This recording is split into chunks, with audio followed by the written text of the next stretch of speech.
ನಮಸ್ಕಾರ ಎಲ್ರಿಗೂ, welcome back to my channel. ನಾನಿವತ್ತು ನಿಮಗೆ ಹೋಟೆಲ್ನಲ್ಲಿ ಸಿಗುವ ಪಲಾವ್ಗಿಂತನೂ ತುಂಬಾನೇ ರುಚಿಯಾಗಿ ವೆಜಿಟೇಬಲ್ ಪಲಾವ್ನ ಮನೇಲೇ ಹೇಗೆ ಮಾಡ್ಕೊಳ್ಳೋದು ಅಂತ ವಿಡಿಯೋನ ಶೇರ್ ಮಾಡ್ಕೊಳ್ತಾ ಇದ್ದೀನಿ. ನೀವು ಒಂದ್ಸಲ ಈ ರೀತಿಯಾಗಿ ಟ್ರೈ ಮಾಡಿ ನೋಡಿ. ರೆಸಿಪಿ ಅಂತೂ ತುಂಬಾನೇ ಟೇಸ್ಟಿಯಾಗಿ ಬರುತ್ತೆ. ನೀವು ಇನ್ನು ಮುಂದೆ ಯಾವಾಗಲೂ ಇದೇ ರೀತಿ ಈ ರೆಸಿಪಿನ ಮಾಡೋದಕ್ಕೆ ಟ್ರೈ ಮಾಡ್ತೀರಾ. ಈಗ ತಡ ಮಾಡದೆ ಈ ರೆಸಿಪಿನ ಹೇಗೆ ಮಾಡ್ಕೊಳ್ಳೋದು ಅಂತ ನೋಡೋಣ.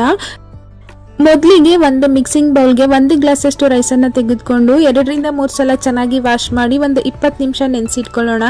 ಈಗ ಇದಕ್ಕೆ ಒಂದು ಮಸಾಲೆನ ರೆಡಿ ಮಾಡ್ಕೊಳ್ಬೇಕಾಗುತ್ತೆ. ಸ್ಟವ್ ಆನ್ ಮಾಡಿಕೊಂಡು ಒಲೆ ಮೇಲೆ ಒಂದು ಪ್ಯಾನ್ ಇಟ್ಕೊಂಡು 1 ಟೇಬಲ್ ಸ್ಪೂನ್ ಅಷ್ಟು ಎಣ್ಣೆನ ಸೇರಿಸ್ಕೊಂಡಿದ್ದೀನಿ.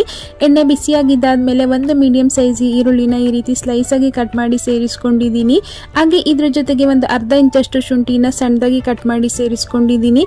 ಹಾಗೇನೆ ಇದ್ರ ಜೊತೆಗೆ ಒಂದು ಸಣ್ಣ ಗಡ್ಡೆಯಷ್ಟು ಬೆಳ್ಳುಳ್ಳಿನ ಪೂರ್ತಿಯಾಗಿ ಸಿಪ್ಪೆ ತೆಗೆದು ಸೇರಿಸ್ಕೊಂಡಿದ್ದೀನಿ. ಇದೆಲ್ಲನೂ 1 ನಿಮಿಷ ಚೆನ್ನಾಗಿ ಫ್ರೈ ಮಾಡ್ಕೊಳ್ಳೋಣ. ಇದನ್ನೆಲ್ಲ 1 ನಿಮಿಷ ಚೆನ್ನಾಗಿ ಫ್ರೈ ಮಾಡ್ಕೊಂಡಿದ್ದಾದ್ಮೇಲೆ ಖಾರಕ್ಕೆ 3 ಹಸಿರು ಮೆಣಸಿನಕಾಯಿನ ಸೇರಿಸ್ಕೊಳ್ತಾ ಇದ್ದೀನಿ. ಹಾಗೆ ಒಂದು 2 ಸಣ್ಣ ಪೀಸಷ್ಟು ಚಕ್ಕೆ, ಒಂದು 5 ಲವಂಗ, ಹಾಗೆ ಒಂದು ಅರ್ಧ ಟೀ ಸ್ಪೂನ್ ಅಷ್ಟು ಸೋಂಪು ಕಾಳನ್ನ ಕೂಡ ಸೇರಿಸ್ಕೊಂಡು ಈ ರೀತಿ ಚೆನ್ನಾಗಿ ಮಿಕ್ಸ್ ಮಾಡ್ಕೊಳ್ತಾ ಫ್ರೈ ಮಾಡ್ಕೊಳ್ಳೋಣ. ನಾವು ಈ ರೀತಿ ಮಸಾಲೆನ ಫ್ರೈ ಮಾಡ್ಕೊಂಡು ಈ ಪಲಾವ್ನ ಮಾಡ್ಕೊಳ್ಳೋದ್ರಿಂದ ರುಚಿಯಂತೂ ತುಂಬಾನೇ ಚೆನ್ನಾಗಿ ಬರುತ್ತೆ. ಹಾಗೆ ಇದ್ರ ಜೊತೆಗೆ ಒಂದು 2 ಟೇಬಲ್ ಸ್ಪೂನ್ ಅಷ್ಟು ತೆಂಗಿನಕಾಯಿ ಪೀಸ್ಗಳನ್ನ ಸೇರಿಸ್ಕೊಳ್ತಾ ಇದ್ದೀನಿ. ನಿಮಗೆ ಇಷ್ಟ ಇಲ್ಲ ಅಂದ್ರೆ ಸ್ಕಿಪ್ ಮಾಡ್ಬೋದು, ಇದ್ರೆ ಸೇರಿಸ್ಕೊಳ್ಳಿ, ತುಂಬಾನೇ ರುಚಿಯಾಗಿರುತ್ತೆ. ಈಗ ಇದನ್ನೆಲ್ಲ ಚೆನ್ನಾಗಿ ಮಿಕ್ಸ್ ಮಾಡ್ಕೊಂಡಿದ್ದಾದ್ಮೇಲೆ ಇದ್ರ ಜೊತೆಗೇನೆ ಒಂದು ಅರ್ಧ ಹಿಡಿಯಷ್ಟು ಸೊಪ್ಪನ್ನ ಸೇರಿಸ್ಕೊಂಡಿದ್ದೀನಿ. ಹಾಗೆ 1 ಹಿಡಿಯಷ್ಟು ಕೊತ್ತಂಬರಿ ಸೊಪ್ಪನ್ನ ಕೂಡ ಸೇರಿಸ್ಕೊಂಡು ಚೆನ್ನಾಗಿ ಮಿಕ್ಸ್ ಮಾಡ್ಕೊಳ್ಳೋಣ. ಚೆನ್ನಾಗಿ ಮಿಕ್ಸ್ ಮಾಡ್ಕೊಂಡಿದ್ದಾದ್ಮೇಲೆ ಸ್ಟವ್ ಆಫ್ ಮಾಡ್ಕೊಂಡು ಇದನ್ನ ಕಂಪ್ಲೀಟ್ ಆಗಿ ತಣ್ಣಗಾದ್ಮೇಲೆ ಮಿಕ್ಸಿ ಜಾರ್ಗೆ ಸೇರಿಸ್ಕೊಂಡು ಗ್ರೈಂಡ್ ಮಾಡ್ಕೊಳ್ಬೇಕಾಗುತ್ತೆ. ಯಾರಾದ್ರೂ ಹೊಸದಾಗಿ ನಮ್ಮ ವಿಡಿಯೋನ ನೋಡ್ತಾ ಇದ್ರೆ ನಮ್ಮ ಚಾನಲ್ನ ಸಬ್ಸ್ಕ್ರೈಬ್ ಮಾಡ್ಕೊಂಡು ಸಪೋರ್ಟ್ ಮಾಡಿ. ಈಗ ಎಲ್ಲಾನು ಮಿಕ್ಸಿ ಜಾರ್ಗೆ ಟ್ರಾನ್ಸ್ಫರ್ ಮಾಡ್ಕೊಂಡಿದ್ದಾಗಿದೆ. ಇದ್ರ ಜೊತೆಗೆ ಸ್ವಲ್ಪನೇ ನೀರು ಹಾಕೊಂಡು ಚೆನ್ನಾಗಿ ಗ್ರೈಂಡ್ ಮಾಡ್ಕೊಳ್ಳೋಣ. ಗ್ರೈಂಡ್ ಮಾಡ್ಕೊಂಡಿದ್ದಾದ್ಮೇಲೆ ಪಕ್ಕಕ್ಕೆ ಎತ್ತಿಟ್ಕೊಂಡು ಸ್ಟವ್ ಆನ್ ಮಾಡ್ಕೊಂಡು ಕುಕ್ಕರ್ನ ಒಲೆ ಮೇಲೆ ಇಟ್ಕೊಂಡಿದ್ದೀನಿ. ಕುಕ್ಕರ್ಗೆ ಒಂದು 4 ರಿಂದ 5 ಟೇಬಲ್ ಸ್ಪೂನ್ ಅಷ್ಟು ಎಣ್ಣೆನ ಸೇರಿಸ್ಕೊಂಡಿದ್ದೀನಿ. ನೀವು ಸ್ವಲ್ಪ ತುಪ್ಪನೂ ಕೂಡ ಬಳಸ್ಕೊಳ್ಬೋದು. ಎಣ್ಣೆ ಬಿಸಿಯಾಗಿದ್ದಾದ್ಮೇಲೆ ಪಲಾವ್ ಸ್ಪೈಸಸ್ನ ಸೇರಿಸ್ಕೊಂಡಿದ್ದೀನಿ. ಹಾಗೆ ಇದೆಲ್ಲ ಫ್ರೈ ಆಗಿದ್ದಾದ್ಮೇಲೆ ಮೊದಲೇ ಗ್ರೈಂಡ್ ಮಾಡಿ ಇಟ್ಕೊಂಡಿರುವಂತಹ ಮಸಾಲ ಪೇಸ್ಟನ್ನು ಕೂಡ ಸೇರಿಸ್ಕೊಳ್ತಾ ಇದ್ದೀನಿ. ನಾವು ಈ ಮಸಾಲೆ ಎಲ್ಲ ಮೊದಲೇ ಫ್ರೈ ಮಾಡಿಕೊಂಡು ರುಬ್ಕೊಂಡಿರೋದ್ರಿಂದ ಜಾಸ್ತಿ ಹೊತ್ತು ಫ್ರೈ ಮಾಡ್ಕೊಳ್ಳುವಂತಹ ಅವಶ್ಯಕತೆ ಇಲ್ಲ.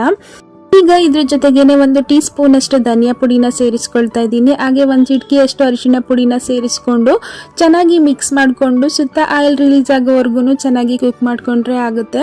ಈಗ ನೀವು ನೋಡ್ತಾ ಇರ್ಬೋದು, ಸುತ್ತ ಚೆನ್ನಾಗಿ ಆಯಿಲ್ ಎಲ್ಲ ರಿಲೀಸ್ ಆಗಿ ಮಸಾಲೆ ಕುಕ್ ಆಗಿದೆ. ಈ ಟೈಮಲ್ಲಿ ನಾನು ಇದಕ್ಕೆ ಫ್ರೆಶ್ ಆಗಿರುವಂತಹ 1 ಕಪ್ ಅಷ್ಟು ಬೀನ್ಸನ್ನು ಸೇರಿಸ್ಕೊಂಡಿದ್ದೀನಿ. ಹಾಗೆ ಅರ್ಧ ಕಪ್ ಅಷ್ಟು ಕ್ಯಾರೆಟನ್ನು ಸೇರಿಸ್ಕೊಳ್ತಾ ಇದ್ದೀನಿ. ಹಾಗೆ ಒಂದು 1/4 ಕಪ್ ಅಷ್ಟು ಆಲೂಗಡ್ಡೆನ ಸೇರಿಸ್ಕೊಂಡಿದ್ದೀನಿ. ಹಾಗೆ ಅರ್ಧ ಕಪ್ ಅಷ್ಟು ನೆನೆಸಿಟ್ಕೊಂಡಿರುವಂತಹ ಬಟಾಣಿನ ಸೇರಿಸ್ಕೊಂಡು ಈ ಮಸಾಲೆ ಜೊತೆ 1-2 ನಿಮಿಷ ಚೆನ್ನಾಗಿ ಫ್ರೈ ಮಾಡ್ಕೊಳ್ಳೋಣ. ಯಾವಾಗಲೂ ಒಂದೇ ತರ ಪಲಾವ್ನ ಮಾಡ್ತಾ ಇದ್ರೆ ಒಂದ್ಸಲ ಈ ರೀತಿಯಾಗಿ ಟ್ರೈ ಮಾಡಿ ನೋಡಿ. ಈಗ ತರಕಾರಿಗಳೆಲ್ಲ ಚೆನ್ನಾಗಿ ಫ್ರೈ ಆಗಿದಾಗಿದೆ. ಇವಾಗ ಇದ್ರ ಜೊತೆಗೆ 1/4 ಗ್ಲಾಸ್ ಅಷ್ಟು ನೀರನ್ನ ಸೇರಿಸ್ಕೊಳ್ತಾ ಇದ್ದೀನಿ. ನಾನಿಲ್ಲಿ ರೈಸನ್ನ ನೆನೆಸಿಟ್ಕೊಂಡಿರೋದ್ರಿಂದ 1/4 ಗ್ಲಾಸ್ ಅಷ್ಟು ನೀರನ್ನ ಕಡಿಮೆ ಸೇರಿಸ್ಕೊಳ್ತಾ ಇದ್ದೀನಿ. ಈಗ ಇದನ್ನ ಚೆನ್ನಾಗಿ ಬಾಯ್ಲ್ ಆಗೋದಕ್ಕೆ ಬಿಡೋಣ. ನೀವು ಇವಾಗ ನೋಡ್ತಾ ಇರ್ಬೋದು, ಈ ವಾಟರ್ ಚೆನ್ನಾಗಿ ಬಾಯ್ಲ್ ಆಗ್ತಾ ಇದೆ. ಇವಾಗ ನಾವು ಮೊದಲೇ ನೆನೆಸಿಟ್ಕೊಂಡಿರುವಂತಹ ಅಕ್ಕಿನ ನೀರನ್ನ ಡ್ರೈನ್ ಮಾಡ್ಕೊಂಡು ಸೇರಿಸ್ಕೊಳ್ತಾ ಇದ್ದೀನಿ. ಹಾಗೆ ರುಚಿಗೆ ತಕ್ಕಷ್ಟು ಉಪ್ಪನ್ನ ಕೂಡ ಸೇರಿಸ್ಕೊಂಡು ಒಂದ್ಸಲ ಚೆನ್ನಾಗಿ ಮಿಕ್ಸ್ ಮಾಡ್ಕೊಳ್ಳೋಣ.